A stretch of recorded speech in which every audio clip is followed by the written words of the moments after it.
بسم اللہ الرحمن الرحیم الحمد للہ نحمده ونستعینه ونستغفره ونؤمن به ونتوکل علیہ ونعوذ باللہ من شرور انفسنا ومن سیئات اعمالنا من يهده الله فلا مضل له ومن يضلله فلن تجد له وليا مرشدا أما بعد فقال الله تبارك وتعالى أعوذ بالله من الشيطان الرجيم بسم الله الرحمن الرحيم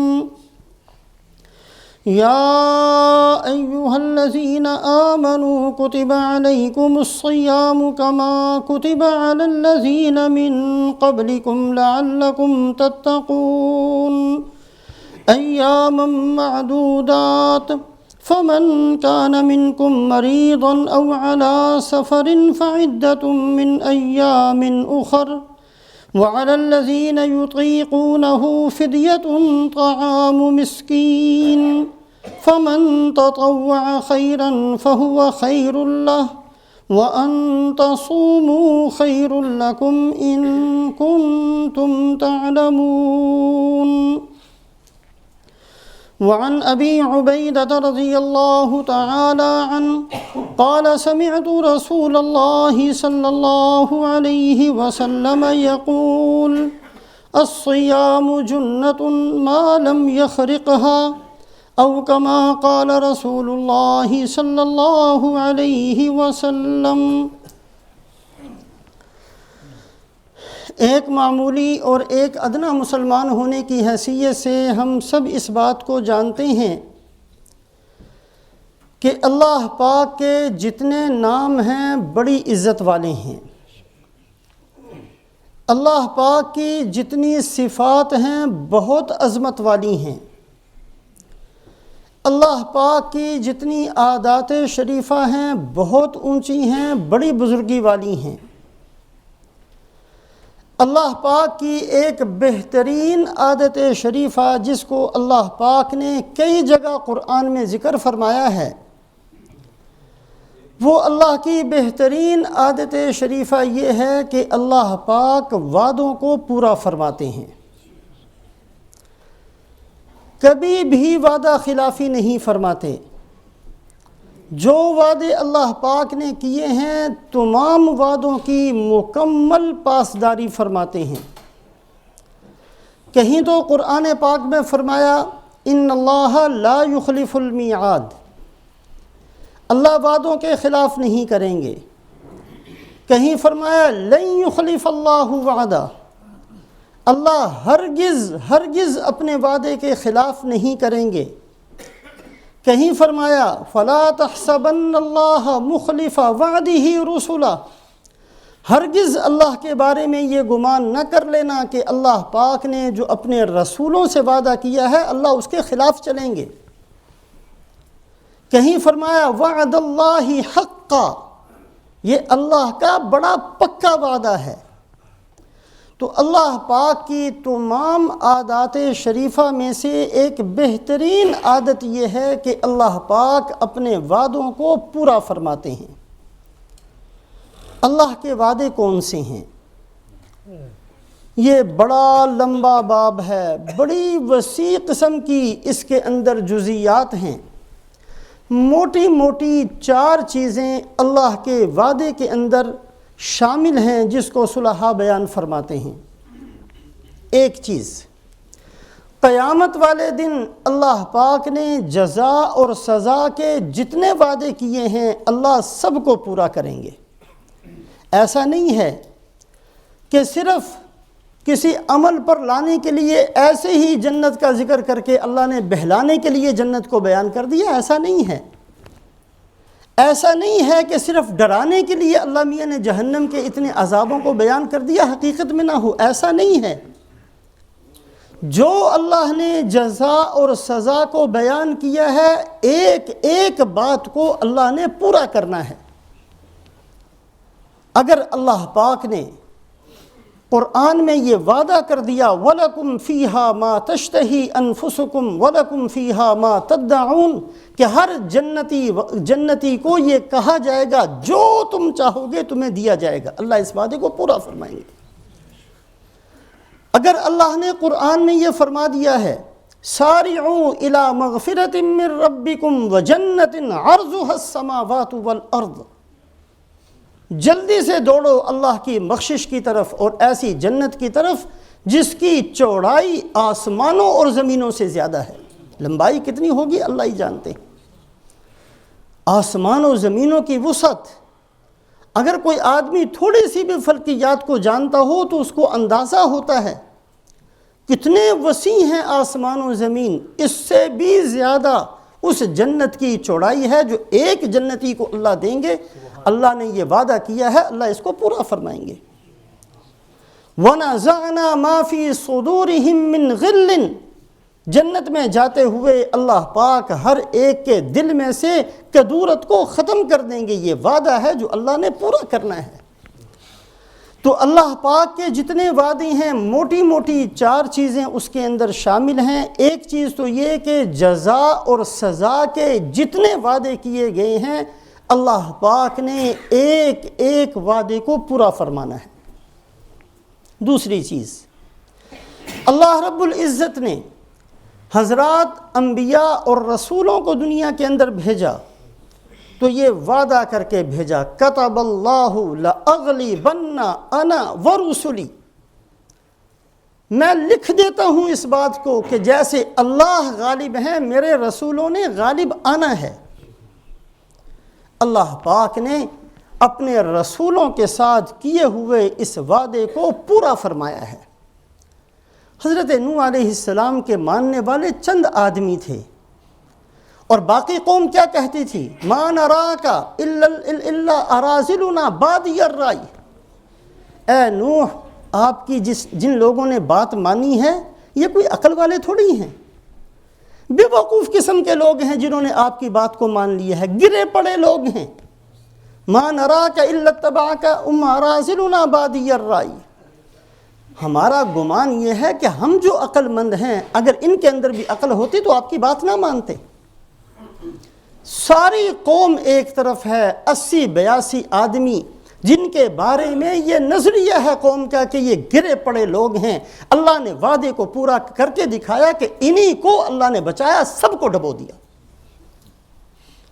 حضرت لوط علیہ السلام ایک دن پہلے، ابھی رات کو عذاب آیا ہے اسی دن چند گھنٹے پہلے، اتنی بے بسی کے ساتھ نبی کہتا ہے لو ان لی بی قوتا او آوی الی رکن شدید، کاش میرے پاس اتنی طاقت ہوتی کہ میں تمہیں روک سکتا، کاش میں کسی جگہ پہ جا کر اپنے آپ کو بچا سکتا۔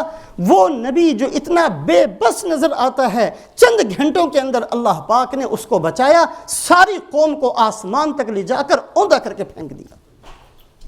یہ اللہ اپنے وعدوں کو پورا فرماتے ہیں۔ حضرت لوط علیہ السلام جن بستیوں کی طرف مبعوث ہوئے تھے ان کی تعداد تفسیر کے مطابق 4 کروڑ 40 ملین آبادی، 40 ملین ایک طرف ہیں، چند بندے جن کو اللہ نے صرف یہ کہا کہ اے لوط آپ کے صرف گھر والے ہیں، اور ایسی بے بسی کا عالم چند گھنٹے پہلے یہ نظر آتا ہے کہ کوئی صورت نہیں ہے بچنے کی۔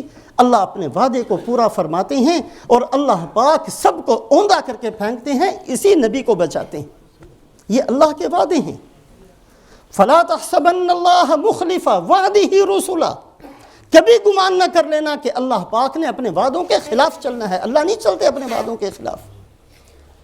وہی یوسف علیہ السلام کے بھائی جنہوں نے رسیوں سے باندھ کر یوسف علیہ السلام کو کنویں میں پھینک دیا ہے، انہیں بھائیوں کو اللہ پاک یوسف علیہ السلام کے سامنے فقیرانہ حالت میں لا کر کھڑا کر دیتے ہیں۔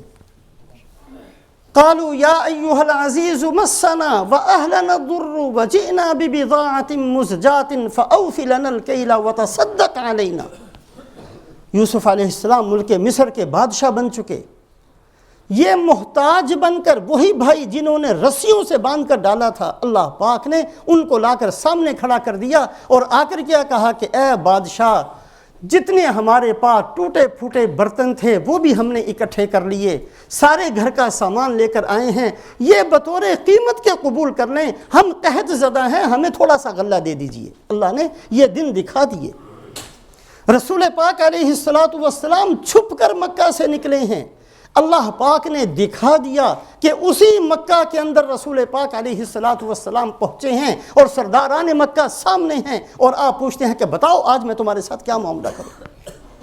پھر فرمایا کہ میں وہی کہوں گا جو میرے بھائی حضرت یوسف نے کہا تھا، لا تثریب علیکم اليوم، جاؤ میں نے تم سب کو معاف کر دیا۔ یہ اللہ پاک کے وعدے ہیں، فلا تحسبن اللہ مخلف وعدہ رسلا۔ ہرگز کوئی بندہ یہ نہ سوچ کر بیٹھ جائے کہ اللہ پاک نے جو اپنے رسول سے وعدہ کیا کبھی بھی اللہ اس کے خلاف کریں گے، اللہ کبھی بھی اس کے خلاف نہیں کریں گے۔ تو اللہ پاک کی بہترین عادات شریفہ میں ایک بہترین عادت ہے کہ اللہ وعدوں کی بڑی پاسداری فرماتے ہیں۔ وعدوں کے اندر ایک چیز جزا اور سزا کا مسئلہ، اللہ سب کو پورا کریں گے۔ دوسری چیز، اللہ پاک نے جو اپنے رسولوں سے وعدے کیے اللہ پاک مکمل طریقے سے اس کی پاسداری فرماتے ہیں۔ تیسری چیز، اللہ پاک نے جو اپنی عادات کو قرآن میں بیان کیا ہے، اللہ وہ بھی ان کو بھی وعدہ قرار دے کر اللہ ان کو بھی مکمل فرماتے ہیں۔ ایک جگہ اللہ فرماتے ہیں، ان اللہ لا یظلم مثقال ذرہ، اللہ کبھی کسی پر رائی کے دانے کے برابر ظلم نہیں کرتے۔ یہ اللہ کا وعدہ ہے، کبھی نہیں کریں گے ظلم، اللہ نہیں کریں گے کسی پر بھی، رائی کے دانے کے برابر بھی ظلم نہیں ہوگا، نہ دنیا میں کریں گے نہ آخرت میں کریں گے۔ وما ظلمهم اللہ ولکن كانوا انفسهم یظلمون۔ اگر کہیں بھی بندہ پھنستا ہے، مصیبت اس کے اوپر آتی ہے، کہیں ذلت اور رسوائی کا سامنا کرنا پڑتا ہے، یہ نہ سوچے کہ میرے رب نے مجھ پر ظلم کیا، اس نے خود نے اپنی جان پر ظلم کیا ہے۔ اللہ نہیں ظلم کرتے، یہ اللہ کا وعدہ ہے۔ اسی طریقے سے اللہ پاک اپنے وعدے کو ذکر فرماتے ہیں، ان اللہ لا یہدی من هو مسرف کذاب۔ جو آدمی حد سے نکل جانے والا ہوگا، جس نے جھوٹ بولنے کی عادت اپنا لی ہوگی، میں وعدہ کرتا ہوں اس کو ہدایت پر نہیں آنے دوں گا۔ کوئی بندہ یہ چاہتا ہے کہ اللہ مجھے سیدھا راستہ دکھا دے اور اس پر چلا دے، اس کے لیے ضروری ہے کہ اس نے جھوٹ چھوڑنا ہے، اس کے لیے ضروری ہے کہ وہ حد کے اندر رہنا سیکھے۔ جو آدمی بھی حد سے تجاوز کر جائے گا اور جو آدمی بھی جھوٹ کی عادت کو اختیار کرے گا، اللہ اپنے وعدے کو پورا فرمائیں گے کہ اس کو ہدایت نہیں ملے گی۔ كَذَلِكَ يَطْبَعُ اللَّهُ عَلَى كُلِّ قَلْبِ مُتَكَبِّرٍ جَبَّارٍ۔ اللہ فرماتے ہیں کہ میں مہر لگا دیا کرتا ہوں ہر اس آدمی کے دل پر جو تکبر کو اختیار کرے۔ یہ اللہ کا وعدہ ہے۔ ایک آدمی تکبر بھی کرتا چلا جائے اور اس کے دل پر مہر بھی نہ لگے، ایسا نہیں ہوگا۔ یہ اللہ پاک نے جن قوانین کو، جن اصولوں کو بیان کیا ہے، یہ اللہ کی طرف سے وعدے ہیں، اللہ ان کو ضرور پورا فرماتے ہیں۔ تیسری چیز، چوتھی چیز جو اللہ کے وعدوں کے زمرے کے اندر آتی ہے، اللہ پاک نے جن اعمال کے نتائج کا بیان کیا ہے، یہ بھی اللہ کا وعدہ ہے۔ یہ نہیں ہو سکتا کہ ایک آدمی ویسا عمل کرے اور اللہ اپنے وعدے کو پورا نہ کرے۔ اللہ فرماتے ہیں، ان الصلاۃ تنہی عن الفحشاء والمنکر، نماز روکتی ہے برائی سے، بے حیائی سے۔ ناممکن ہے کہ ایک آدمی صحیح نماز پڑھے اور اس کے اندر بے حیائی باقی رہ جائے، یہ اللہ کا وعدہ ہے۔ جو آدمی صحیح نماز پڑھے گا، جیسے نماز پڑھنے کا حق ہے، برائی اس کے اندر سے خود بخود نکل جائے گی، بے حیائی کی چیزیں اس کے اندر سے خود بخود نکل جائیں گی۔ اگر ایک آدمی نماز بھی پڑھ رہا ہے اور بے حیائی بھی اس کے اندر ہے اور برائی بھی اس کے اندر ہے، وہ سمجھ لے کہ اس کی نماز نہیں ہے۔ اللہ اپنے وعدوں کے خلاف نہیں چلتے، اللہ اپنے وعدوں کو یقیناً پورا فرماتے ہیں۔ اسی طریقے سے اللہ فرماتے ہیں، یمحق اللہ الربا ویربی الصدقات، میں وعدہ کرتا ہوں کہ سود کو میں مٹا دوں گا۔ یہ اللہ کا وعدہ ہے۔ جو آدمی سود لے گا، سود دے گا، وہ دنیا کے اندر دیکھ لے گا کہ اس کا مال ختم ہوا ہے۔ صلحاء نے تو اپنا تجربہ لکھا کہ 40 سال سے زیادہ کسی کے پاس سودی پیسہ نہیں رہ سکتا۔ ایک آدمی نے سود لیا، ساری زندگی لیتا رہا، دیتا رہا، اگر بظاہر نظر بھی آ رہا ہے کہ اس نے ایک مال کا ڈھیر اکٹھا کر لیا، وہ انتظار کرے کہ کسی نہ کسی دن اس کا ختم ہوگا۔ یمحق اللہ الربا، یہ اللہ کا اعلان ہے، اللہ کا وعدہ ہے۔ وَيُرْبِ الصَّدَقَاتِ، اللہ وعدہ فرماتے ہیں صدقہ خیرات کرو گے تو میں تمہارے مال کو بڑھا دوں گا، یہ اللہ کا وعدہ ہے۔ ایک آدمی صدقات خیرات کرتا رہے اور اس کے مال میں کمی ہو، نہیں ہوگا ایسے ہی۔ تو اللہ پاک نے اعمال کے نتائج کو بھی اپنا وعدہ قرار دیا ہے، اللہ وعدہ خلافی کبھی نہیں کرتے۔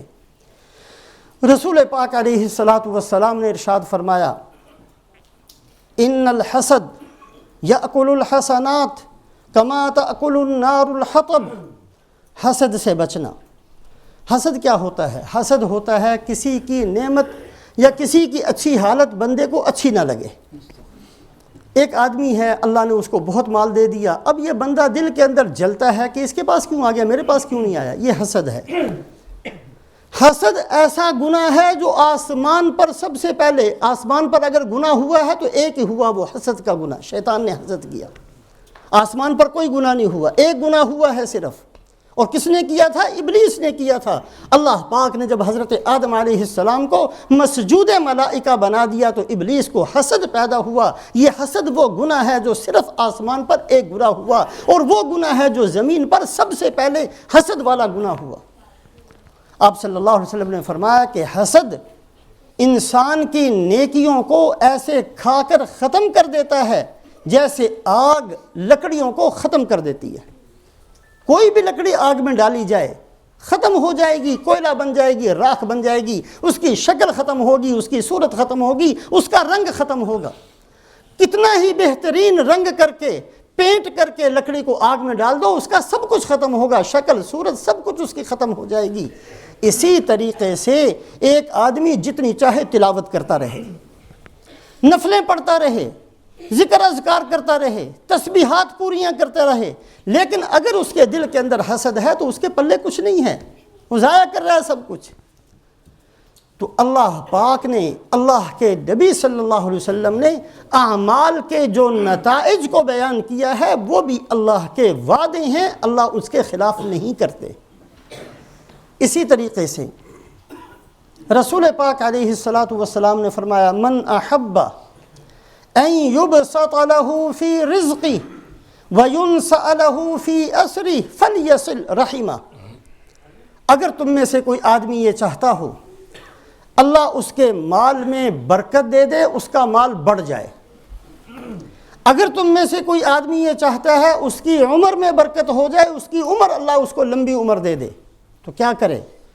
فلیصل رحمہ، وہ رشتہ داروں کے ساتھ اچھا سلوک کرے، صلہ رحمی کرے۔ رسول پاک علیہ السلام نے ارشاد فرمایا، بخاری کی حدیث ہے، قیامت والے دن رشتہ داری نے عرش کا پایا پکڑا ہوگا اور اعلان کر رہی ہوگی، من وصلنی وصلہ اللہ ومن قطعنی قطعہ اللہ۔ اے اللہ، جس نے میرا دنیا کے اندر لحاظ رکھا تھا آج تو اس کو اپنی رحمت سے جوڑ دے، اور اے اللہ جس نے دنیا میں مجھے توڑا تھا آج تو اس کو توڑ دے۔ بہت دکھ ہوتا ہے، بہت افسوس ہوتا ہے جب رشتہ دار آپس میں لڑتے ہیں، اور یہ بیماری آج اتنی کثرت کے ساتھ ہمارے اندر موجود ہے کہ نہ ہماری نماز اس بیماری کو ہم سے دور کر سکتی ہے، نہ ہمارا دیندار ہونا ہمیں اس سے دور کرتا ہے، نہ ہمارا عقل مند ہونا اس سے دور کرتا ہے۔ ہم پتہ نہیں کس دنیا کے اندر چلتے ہیں کہ سب کچھ کرتے ہوئے بھی ہم میں سے ہر رشتہ دار دوسرے رشتہ دار کا گریبان پکڑے ہوئے ہے۔ قرآن کے اندر دیکھیے، ذوی القربا ذوی القربا ذوی القربا، کتنی دفعہ اللہ نے ذکر کیا۔ ذوی القربا کا کیا معنی؟ رشتہ دار، قریبی رشتہ دار۔ وآت ذی القربا حقہ، وآت ذی القربا حقہ۔ اے محمد صلی اللہ علیہ وسلم قریبی رشتہ داروں کے حقوق کو ادا کیجیے۔ 8-10 دفعہ ذوی القربا کا ذکر اللہ نے قرآن میں کیا ہے۔ قریبی رشتہ داروں کا خیال کیجئے، قریبی رشتہ داروں کا خیال کیجئے، قریبی رشتہ داروں کا خیال کیجئے، ان کے حقوق کو ادا کیجئے۔ بار بار قرآن پاک کی تلقین، بار بار قرآن پاک کے اندر حکم کہ رشتہ داریوں کا خیال کیا جائے۔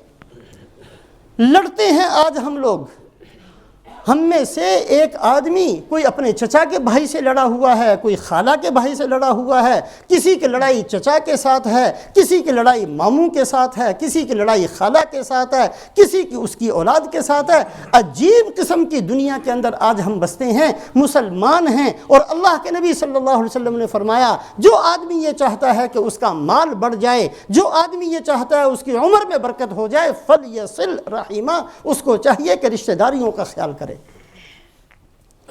ہم اس نبی کے امتی ہیں، ہم اس نبی کی بات کو ماننے والے ہیں جس نبی کی تعلیم پتہ کیا ہے؟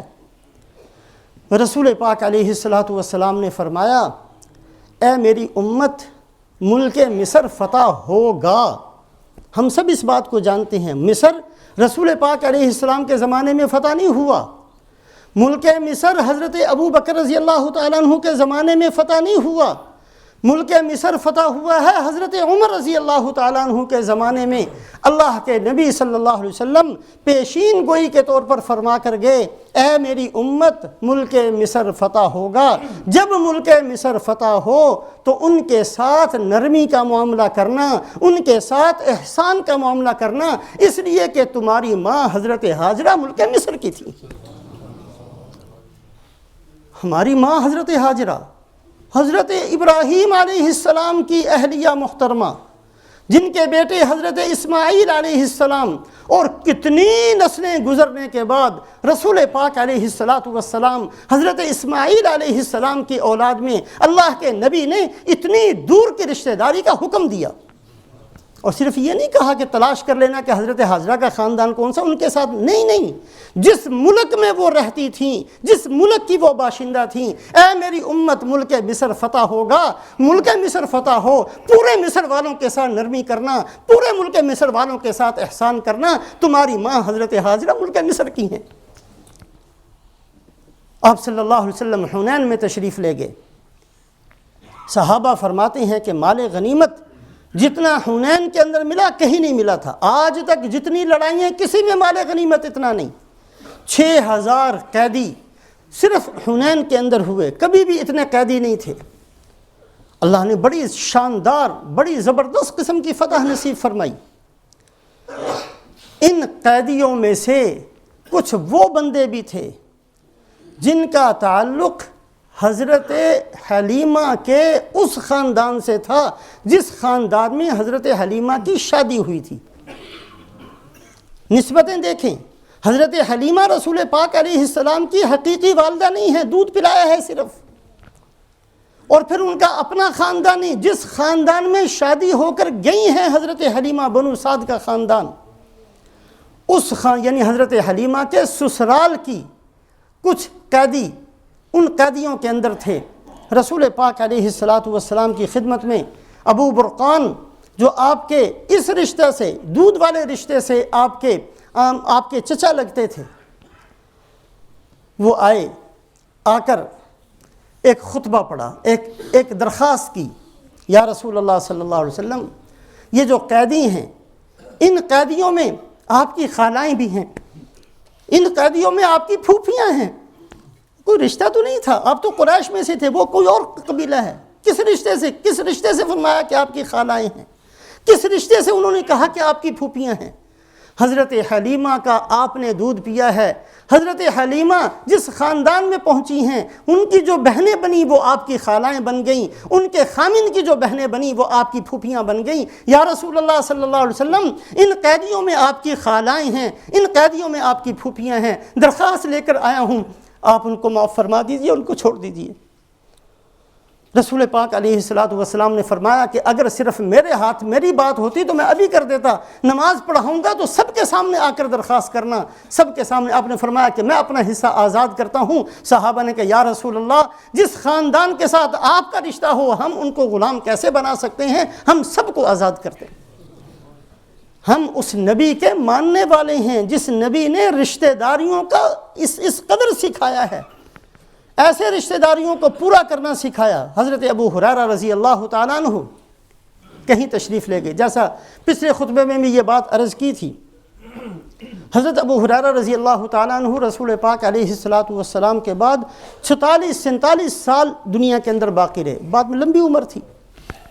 کہیں تشریف لے گئے، لوگ اکٹھے ہو گئے۔ اب یہ وہ مجمع تھا جس میں تابعین کثرت سے تھے، صحابہ کا دور آہستہ آہستہ ختم ہو رہا تھا۔ ایک صحابی رسول کا اور حضرت ابو ہریرہ جیسے صحابی کا آ جانا، کسی بستی میں پہنچے تو سارے اکٹھے ہو گئے، اور اکٹھے ہو کر ایک درخواست پیش کی۔ سب نے کہا کہ جی آپ ایسا کریں کہ دعا کریں، ہم آمین کہتے ہیں، آپ ہمیں ایک دعا کروا دیجئے۔ حضرت ابو ہریرہ رضی اللہ تعالیٰ عنہ تیار ہوئے۔ دعا کرنے سے پہلے فرمایا کہ میں دعا تو کرتا ہوں، لیکن اگر اس مجمع میں کوئی ایسا آدمی ہے جس نے رشتہ داریوں کو توڑا ہوا ہے تو وہ اٹھ کر چلا جائے، وہ نہ بیٹھے، جب تک وہ بیٹھے گا کسی کی دعا قبول نہیں ہوگی۔ پھر دوبارہ اعلان کیا، پھر دوبارہ اعلان کیا، تیسری دفعہ اعلان کیا تو ایک نوجوان اٹھا اور اٹھ کر جلدی سے دوڑتا ہوا گیا، اور تھوڑی دیر کے بعد واپس آ کر بیٹھ گیا، اور اس نے بعد میں بتایا کہ میں نے اپنی پھوپھی سے لڑائی کی ہوئی تھی، آپ کے فرمانے سے میں گیا ہوں، پاؤں پکڑ کر ان کو منوایا ہے، میں نے ان کی منت سماجت کر کے ان کو خوش کیا ہے، اب میں آ کر دوبارہ آپ کی دعا میں شریک ہوا ہوں۔ رشتہ داریوں کو نبھانا یہ اللہ کے نبی صلی اللہ علیہ وسلم کی بہترین تعلیمات میں سے ہے۔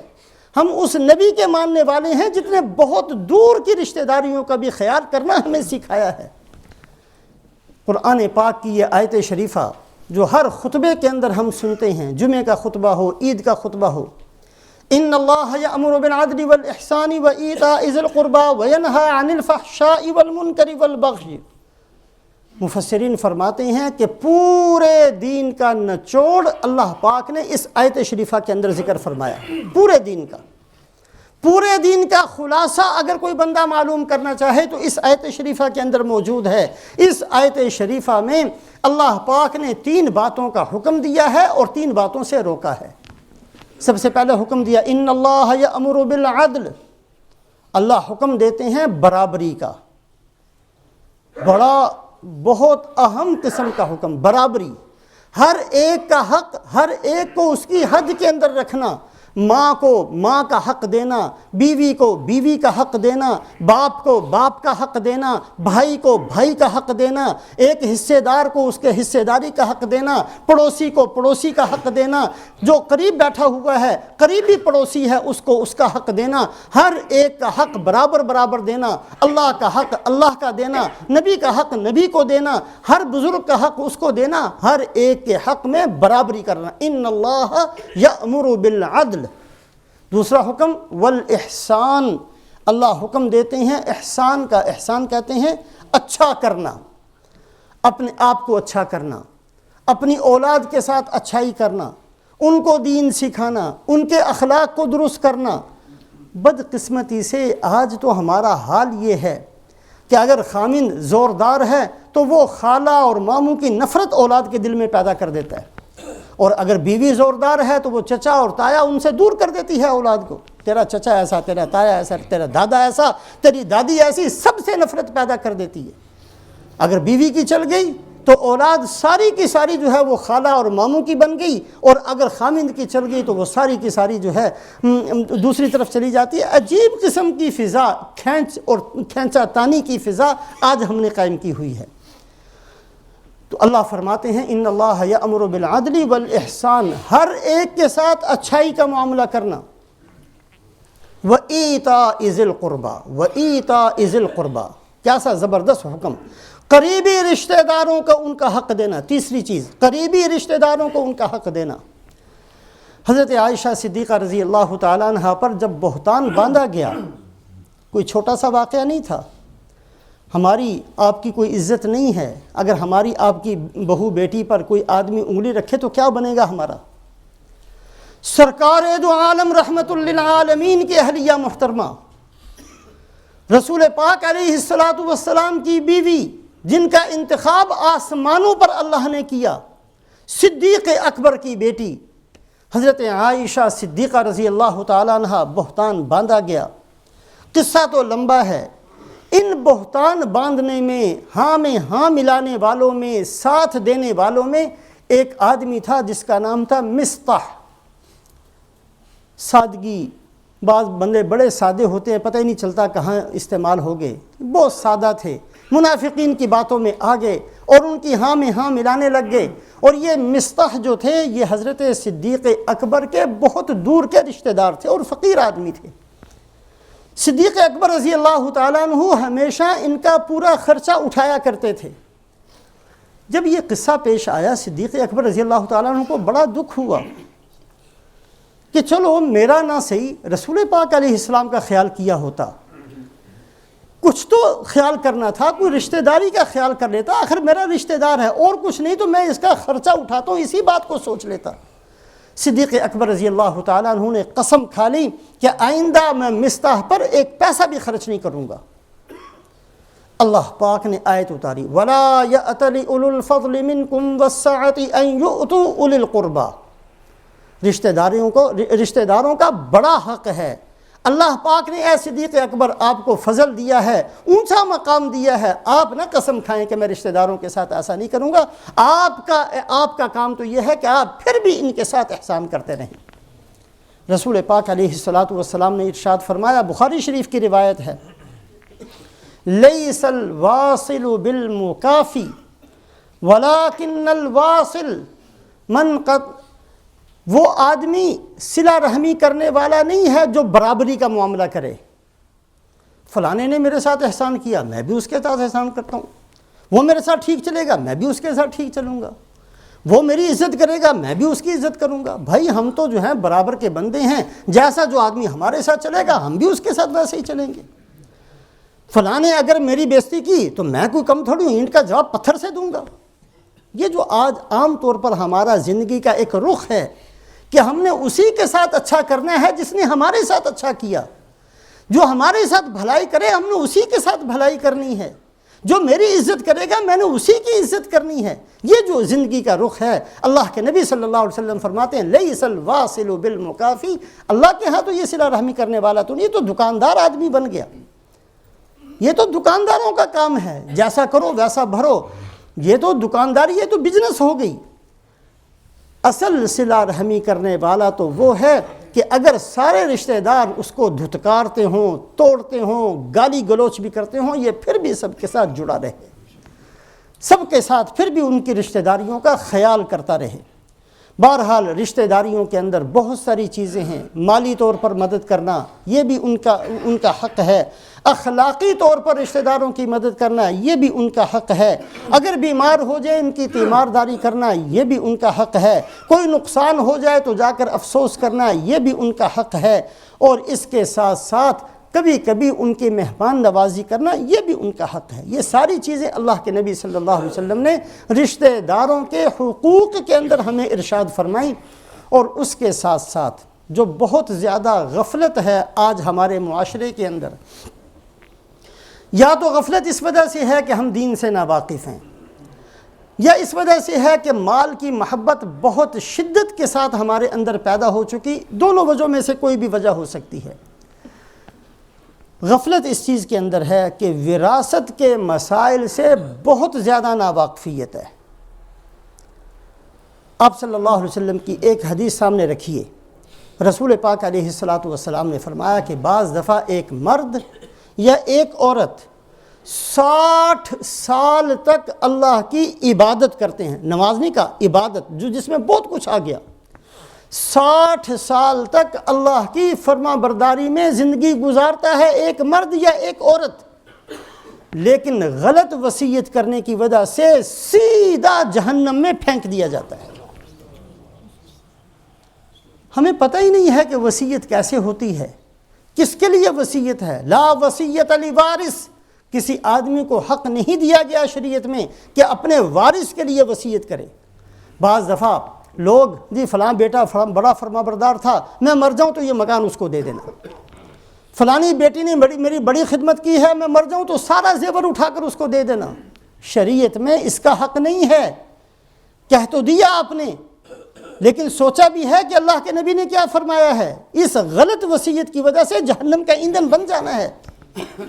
نہیں کر سکتے وصیت۔ جس کا حصہ اللہ نے خود مقرر کر دیا، بیٹی کا حصہ اللہ نے مقرر کیا ہے، بیٹے کا حصہ اللہ نے مقرر کیا ہے، ماں باپ کا حصہ اللہ نے مقرر کیا ہے، خامند کا حصہ اللہ نے مقرر کیا ہے، بیوی کا حصہ اللہ نے مقرر کیا ہے۔ جن ورثاء کے حصے اللہ خود مقرر فرماتے ہیں، ان میں سے کسی کے لیے وصیت نہیں کی جا سکتی۔ بعض آدمی بہت عقل مندی اپنے آپ کو عقل مندی کا ثبوت دیتے ہوئے یہ کرتے ہیں کہ جی میری جتنی جائیداد ہے وہ ساری برابر میرے بعد میرے بچوں میں دے دی جائے۔ آپ کو کیا حق ہے یہ کہنے کا؟ مال ہمارا تو نہیں ہے، یہ تو اللہ کا ہے۔ اللہ نے اس لیے وصیت کا باب سارا اتارا۔ کسی کو یہ حق نہیں ہے کہ یہ کہے کہ میری بیٹی کو میرے بیٹے کو ایک جیسا دے دینا۔ نہیں کہہ سکتا کوئی آدمی، شرعاً نہیں کہہ سکتا۔ اللہ نے بیٹی کا حصہ آدھا مقرر کیا ہے، بیٹے کا حصہ ڈبل مقرر کیا ہے۔ جو اللہ نے مقرر کیا ہے اسی حساب سے ملے گا۔ اگر کسی بندے نے وصیت غلط کر دی پھر بھی اس کی وصیت کو پورا نہیں کیا جائے گا، لیکن یہ بندہ غلط وصیت کرنے کی وجہ سے جہنم کا مستحق بن جائے گا۔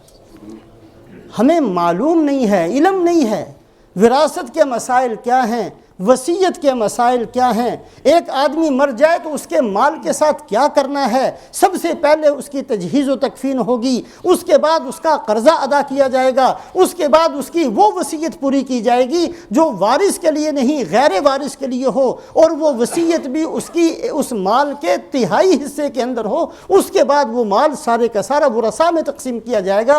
وراثت کے مسائل کو سیکھنا بہت ضروری ہے، اور خاص طور سے اس ملک کے اندر، کیونکہ اس ملک کے قانون اور طرح کے ہیں۔ اس ملک کے اندر یہ تصور ہے۔ بنیادی غلطی کیا ہے؟ بنیادی غلطی چونکہ اس ملک کے اندر یہ ہے کہ جو مال آج میرے پاس ہے وہ میرا ہے۔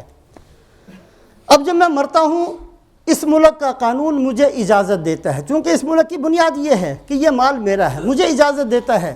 مرنے والا وصیت کر دے میرا مال کتے کو دے دینا، مرنے والا وصیت کر دے میرا مال بلی کو دے دینا، میرا مال کسی اسپتال کو، جو چاہے وہ کر دے۔ اس ملک کے اندر اس کی وصیت کو مانا جاتا ہے، اس لیے کہ ان کا تصور یہ کہ یہ مال اس بندے کا ہے۔ شریعت کے اندر تصور یہ ہے کہ یہ مال اللہ کا ہے، میرا نہیں ہے۔ اللہ نے مجھے دیا ہے، استعمال کرنے کے لیے دیا ہے۔ جب تک میں زندہ ہوں اللہ نے مجھے حق دیا، میں جیسے چاہوں استعمال کر سکتا ہوں۔ جس دن میری جان نکل گئی یہ مال میرا نہیں رہا، یہ واپس اللہ کی ملک میں پہنچ گیا۔ اب جب اللہ کی ملک میں پہنچ گیا، اب اللہ خود حصے مقرر فرماتے ہیں، اتنا فلاں کو دو، اتنا فلاں کو دو، اتنا فلاں کو دو۔ مجھے حق نہیں ہے اپنے پورے مال کی وصیت کرنے کا۔ اللہ پاک نے فضل فرماتے ہوئے صرف مال کے تیسرے حصے کی وصیت کی اجازت دی ہے۔ تو بہرحال یا تو مال کی محبت اتنی ہے کہ ہم لوگ یہ سمجھتے ہیں کہ جو چاہیں ہم کر سکتے ہیں، یا یہ ہے کہ شریعت سے غفلت اتنی ہے کہ ہم بے تکی قسم کی وصیتیں اور بے تکے قسم کا زندگی کے اندر بھی مال کو خرچ کیا تو بے ڈھنگا کیا۔ بہت بڑا مسئلہ ہے، کمایا تو بے ڈھنگا کمایا، نہیں دیکھا کہ حلال ہے کہ حرام ہے، خرچ کیا تو بے ڈھنگا کیا، نہیں دیکھا کہ اللہ کی رضا ہے یا ناراضگی ہے۔ جہاں کہیں نام و نمود کا مسئلہ ہوا دبا کر خرچ کیا، کسی بیوہ، کسی یتیم، کسی فقیر پر دیا تو بہت سوچ کر دیا۔